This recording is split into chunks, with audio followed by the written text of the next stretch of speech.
안녕하십니까? 소쿨극장의 재미있고도 기이한 옛날 이야기 시간입니다. 오늘은 집안이 되려니까 알아서 찾아 들어온 며느리 이야기입니다. 구독과 좋아요, 그리고 알람 설정 부탁드립니다. 재미있고도 좋은 글로 보답하겠습니다. 옛날에 외동아들을 둔 평안감사가 있었다. 16세 난 그 도령은 부친을 따라 평안가명에 가 있었다.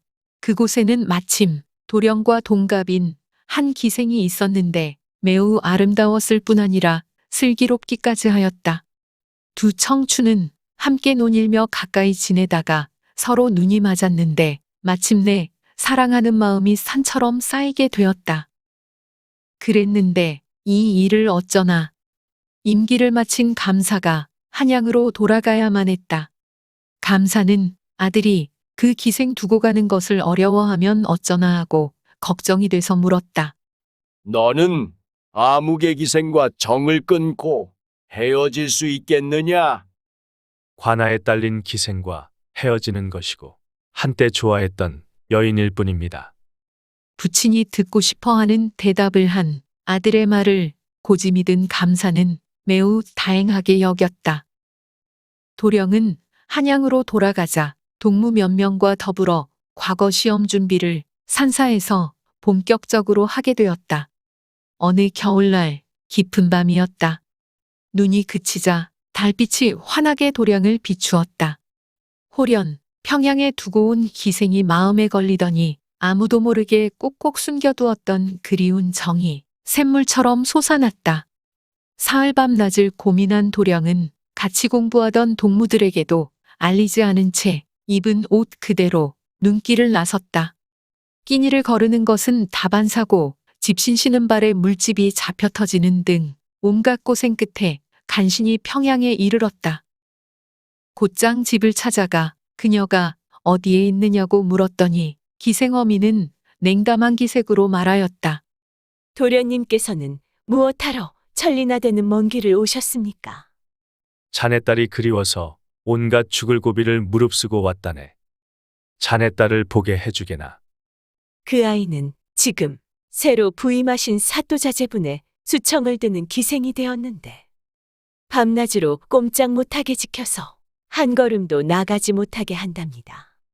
그러니 어찌 만날 길이 있겠어요.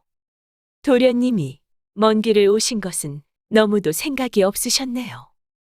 기생어미에 대충 넘어가려는 수작을 보니 도령을 맞이할 듯이 별로 없는 듯하였다.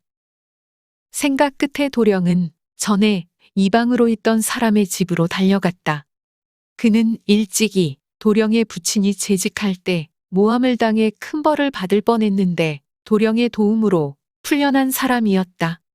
항상 만극하는 해를 입었다고 말하였으므로 잠시 머물 수 있겠다고 생각하여 찾아간 것이다. 이방이 반갑게 맞으면서 불시에 한양에서 평양까지 찾아온 까닭을 물었다.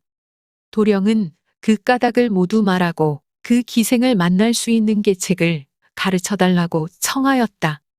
난감한지 미간을 잔뜩 찌푸리고 있더니 이방이 말하였다. 새로 부임하신 감사자제분께서 그 기생에게 얼마나 정을 쏟아붓는지 잠시도 곁을 떠나지 못하게 하니 만나보기가 참으로 어려울 것입니다. 한참 있더니 이방이 더듬거리면서 말했다. 한 가지 방법이 있긴 하네요. 그렇게 하려면 우선 우리 집에 머무시면서 눈이 내리기를 기다려야 합니다.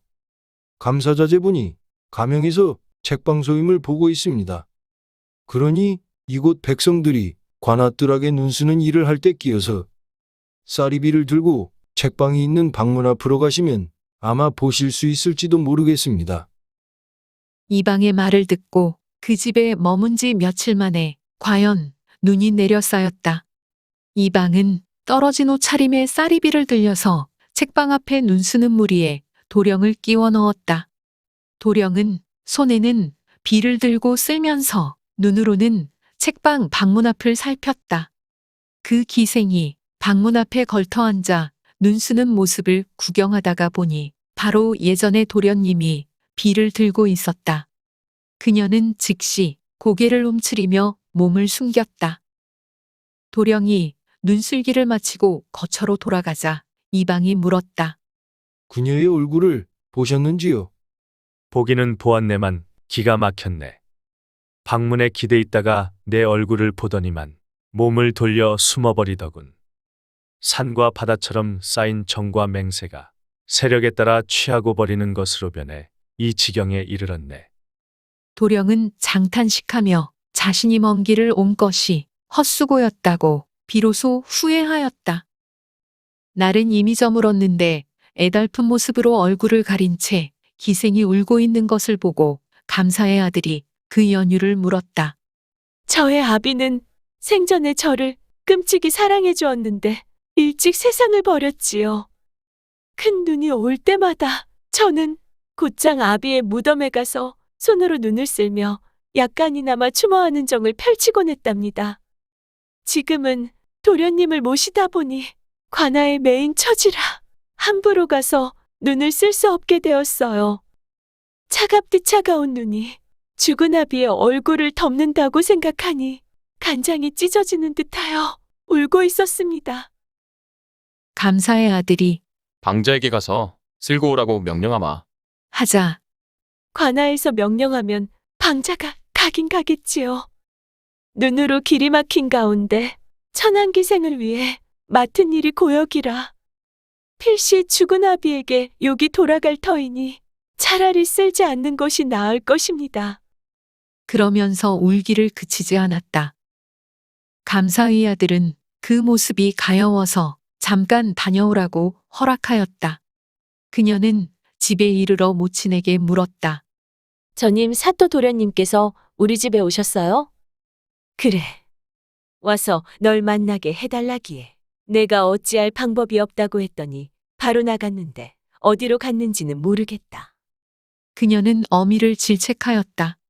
너무하셨네요. 철리기를 나 하나 보고 오신 분에게 몰강스럽게 그러시면 안 되죠. 이 추운 날씨에 딱히 따로 머무실 곳도 없을 텐데. 기생이 가만히 앉아서 따져보니 필시 이방의 집에 가서 신세를 지고 있을 것 같았다. 그 길로 부랴부랴 이방의 집으로 가보니 과연 그곳에 늘 그립고 보고 싶었던 도련님이 있었다.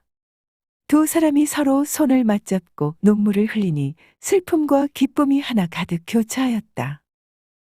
이방이 내준 방에서 회포를 풀고 난 후 도령의 품에 살포시 안겨있던 기생이 갑자기 벌떡 일어나 앉았다.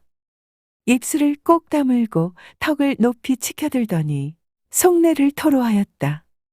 이 지경에 이르렀는데 달랑 얼굴 한 번 보고 보내드릴 수는 없어요. 차라리 도련님과 함께 어디로든 도망가겠어요. 그녀는 즉시 집으로 가서 아무도 모르게 몇 덩어리의 은자와 여러 가지 물건을 챙겨 나왔다. 시장에 가서 급하게 당나귀 한 마리를 샀고 이방도 준마 한 필과 돈 몇십 냥을 노자로 보탰다. 도령은 그녀를 말에 태우고 그날로 몰래 평양성 대동문을 빠져나갔다. 말을 재촉하여 마침내 평안도에서도 오지인 양덕과 맹산 얼음에 있는 산골에 이르렀다.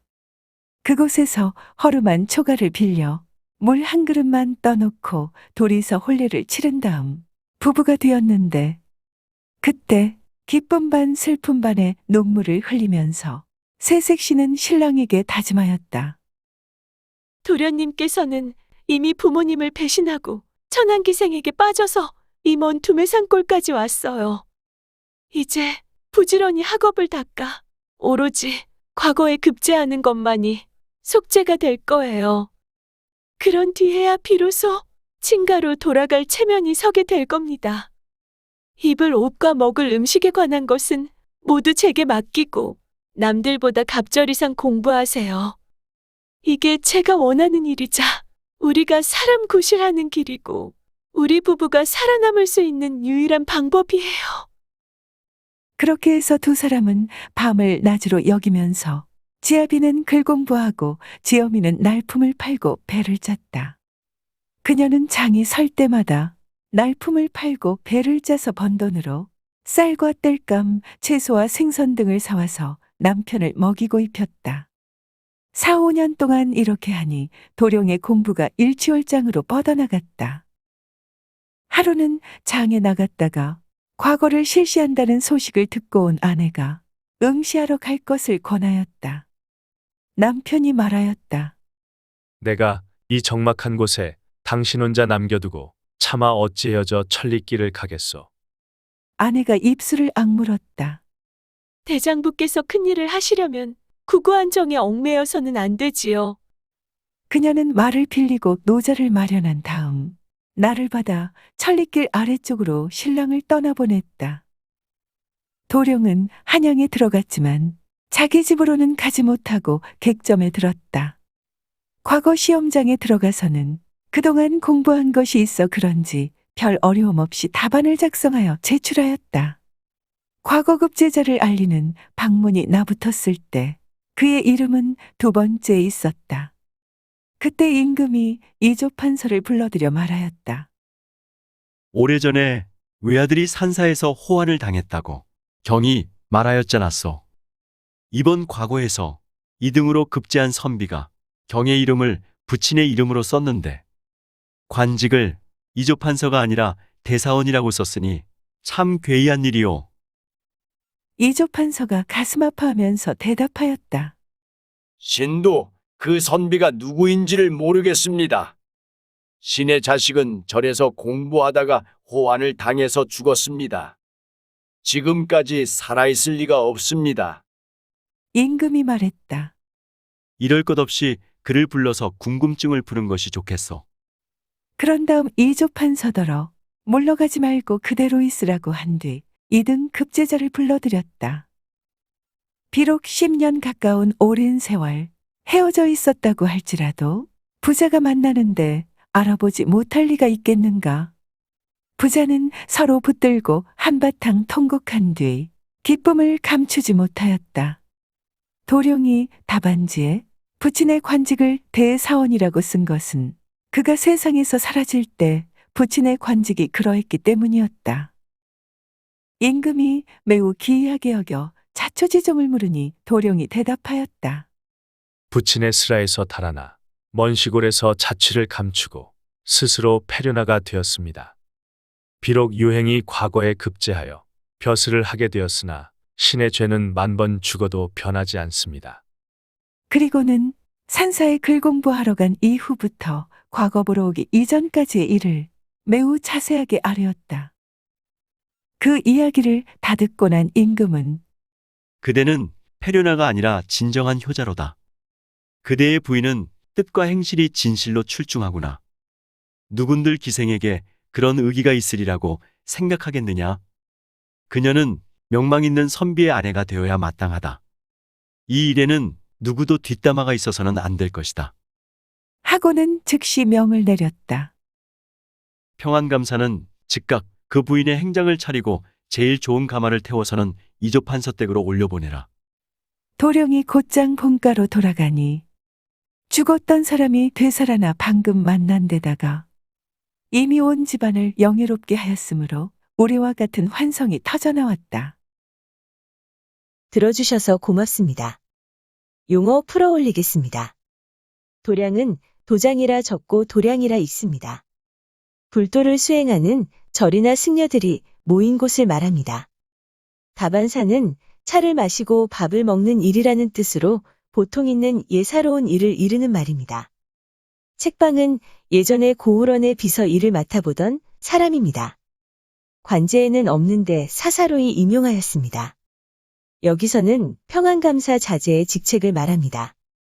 뒷담화는 뒤에서 그 사람이 없을 때 그 사람을 헐뜯는 행위 또는 그러한 말입니다. 한자어 담화와 우리말의 뒤가 합쳐져 생긴 합성어입니다. 참고 문헌 및 자료 출처 설명에 올리겠습니다. 노명음의 동패락송이 모본입니다. 여기서는 김동욱 교수가 현대한국어로 옮긴 국역 동패락송을 빌렸습니다. 국립중앙박물관, 한국민족문화 대백과사전, 한국민속 대백과사전, 그리고 한국학중앙연구원의 기사와 사진을 빌렸습니다. 위키백과와 나무위키의 기사와 사진을 빌렸습니다. 조선시대 화가 김홍도, 신윤복, 안중식, 그리고 김중근의 그림 몇 점을 빌렸습니다. 123RF, 핀터레스트, 크라우드픽, 픽사베이, 픽스타 그리고 게티 이미지 뱅크의 사진과 일러스트를 빌렸습니다.